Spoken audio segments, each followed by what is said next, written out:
Hey, English learners. Welcome back to Warm English Podcast, your cozy little place to learn real English through real conversations. I'm Leo.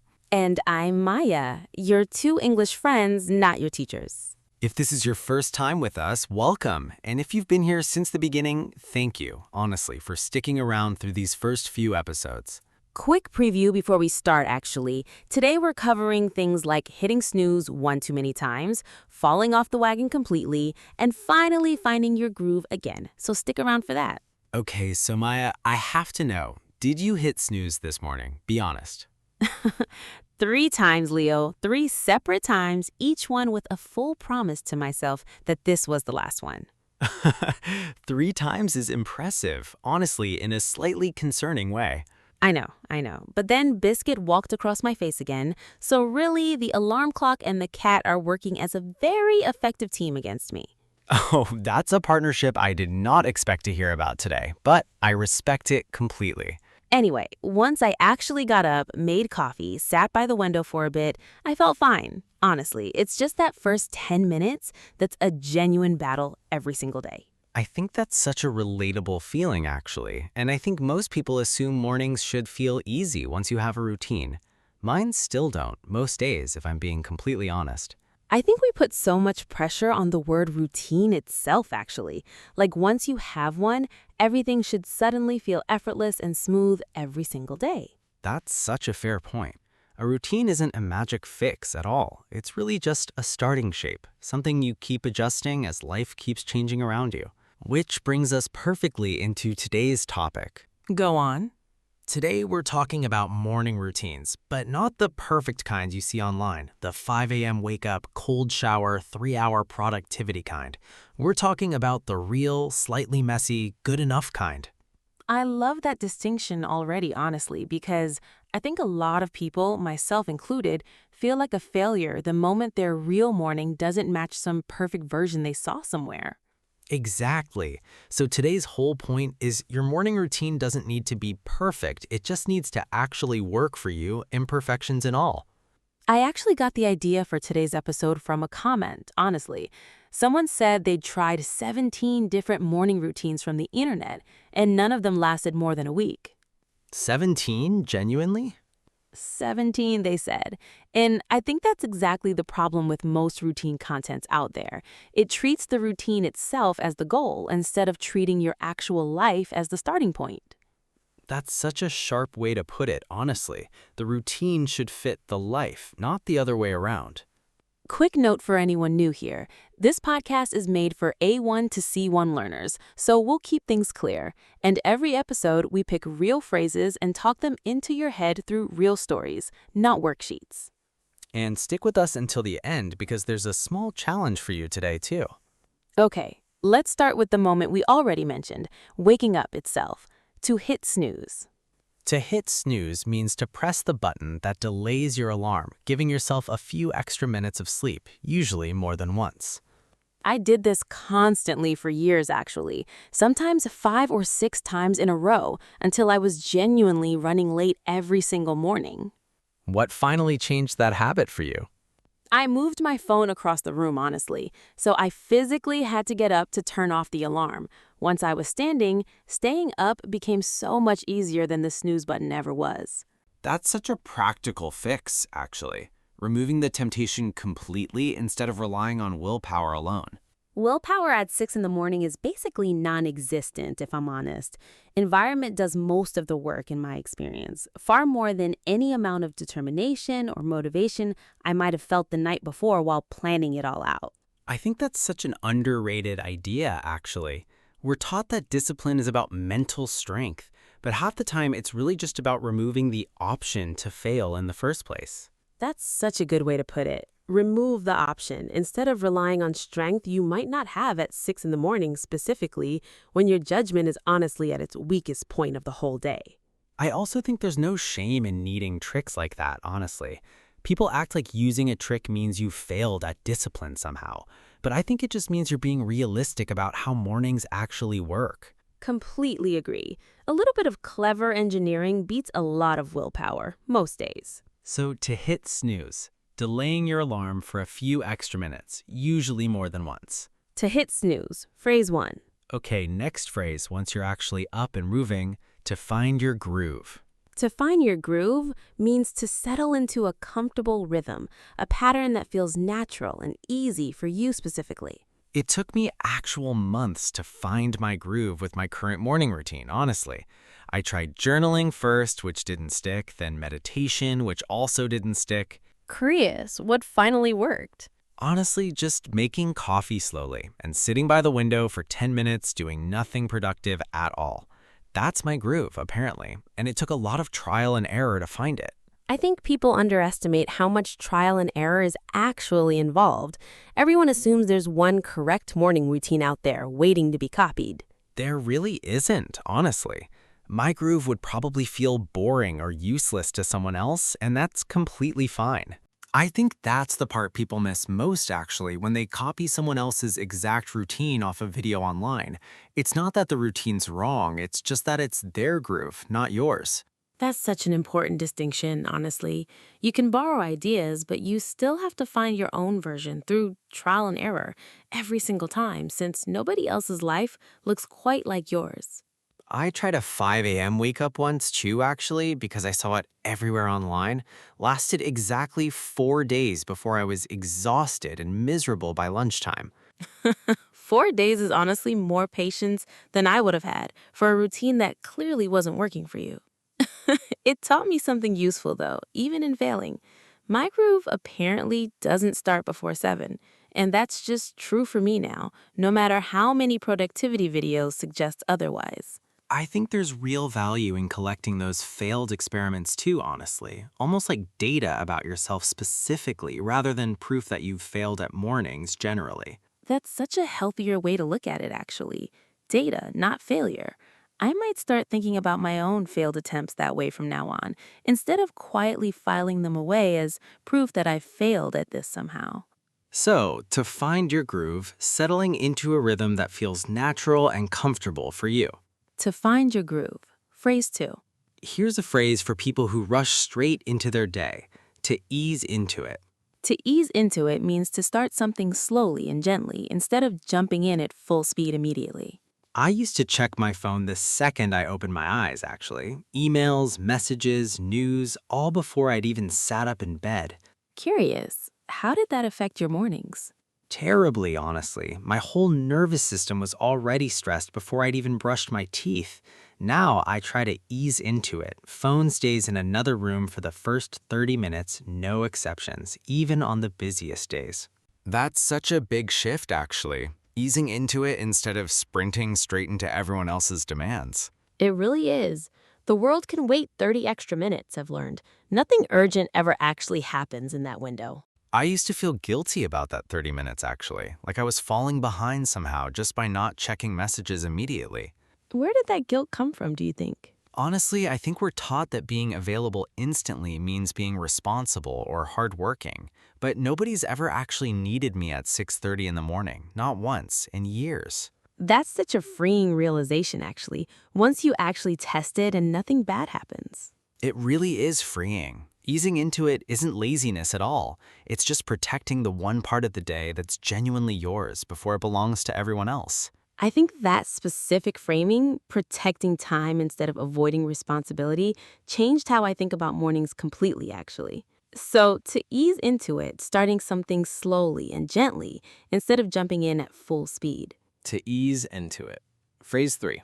Actually, before we move on, there's one more thing about routines I don't want to skip. What happens on the days your routine gets completely interrupted? A phrase for that too, to roll with it. Oh, this one's important, honestly. Weekends, holidays, sick days, they all break the routine completely. To roll with it means to adapt easily to a change or interruption, instead of resisting it or feeling thrown off by it. I used to get genuinely upset when travel or holidays broke my routine, actually, like the whole system had failed somehow. What changed that reaction for you? Honestly, realizing that a flexible routine survives interruptions, but a rigid one shatters completely the first time life gets in the way. So now I just try to roll with it instead. That's such a useful mindset, actually. The goal isn't never being interrupted, it's bouncing back easily when you are. Exactly that. Rolling with it isn't giving up on the routine, it's just accepting that routines live inside a messy, unpredictable life, not a controlled laboratory. I think this phrase honestly applies to language learning too, now that I say it out loud. Some weeks you'll practice every day, other weeks life happens completely, and rolling with that instead of quitting entirely is really the whole game. That's such a good connection, actually. The learners who eventually get fluent probably aren't the ones who never missed a day. They're just the ones who rolled with the missed days and kept going anyway. So, to roll with it, adapting easily to change or interruption instead of resisting it. To roll with it, that's a bonus phrase for today. Now, here's one that's a little more honest about the mornings that don't go well at all: to fall off the wagon. To fall off the wagon means to break a habit or a streak you'd been maintaining, usually after doing well for a while. I fell off the wagon completely last month, actually. 2 good weeks of my morning walk, then 1 rainy day, and suddenly it was 2 weeks of nothing at all. That happens to everyone, honestly, that one skipped day turning into 10. It really does, and I think the shame around falling off the wagon is almost worse than actually falling off it in the first place. That's such a good point, actually. The guilt spiral afterward causes more damage than the single missed morning ever did. Exactly that. One missed morning is nothing. The story you tell yourself about it afterward is what actually derails everything. I think that story is almost always the same one too, honestly. Well, I already ruined it, so what's the point of trying tomorrow? That exact sentence word for word, honestly. It's such a strange kind of logic once you actually hear it said out loud like that. It really is strange when you think about it. One skipped walk doesn't erase 2 good weeks of walking, mathematically speaking, but it always feels like it does in the moment. I think mornings especially get treated as all or nothing more than almost anything else in life.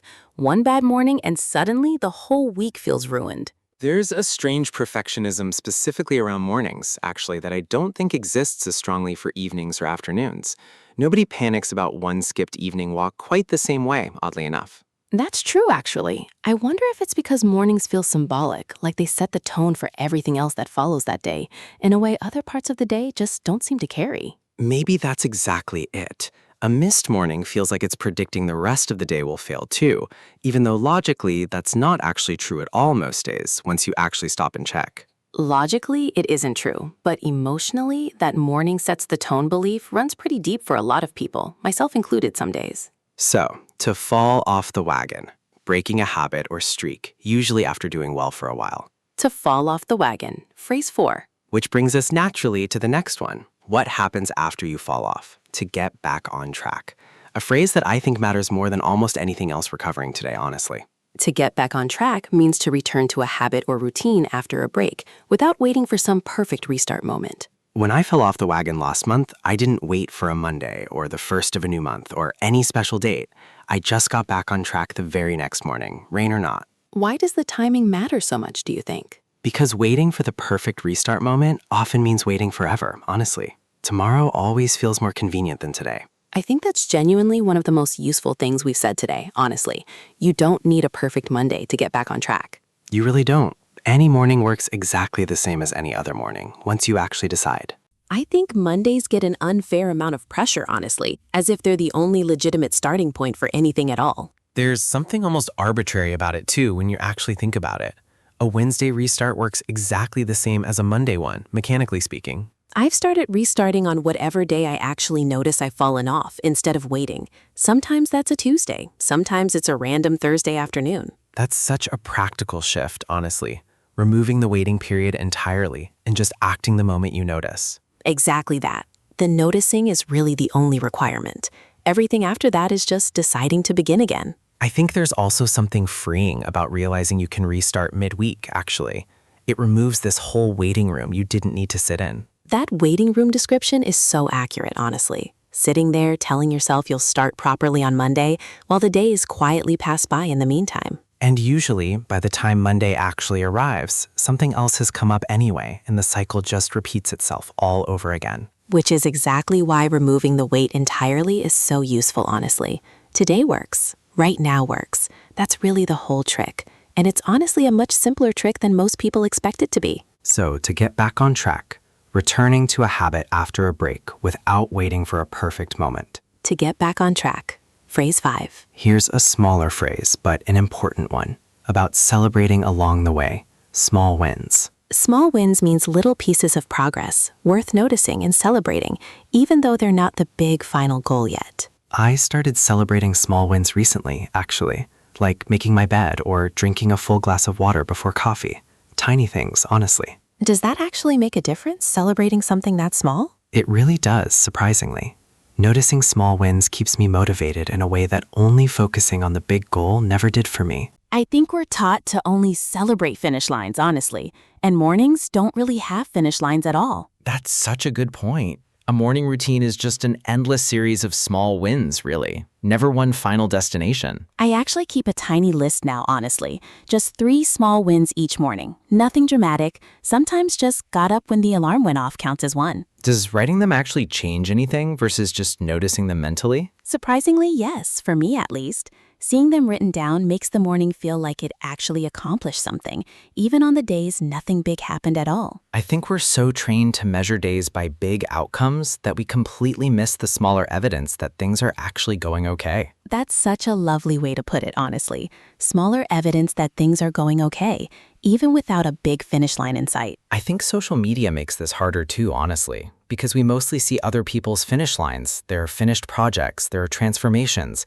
never the small, unglamorous wins in between. That's such a fair point. Nobody posts a video of themselves simply getting up when the alarm went off, even though that's genuinely a small win worth noticing. Maybe we should start, honestly.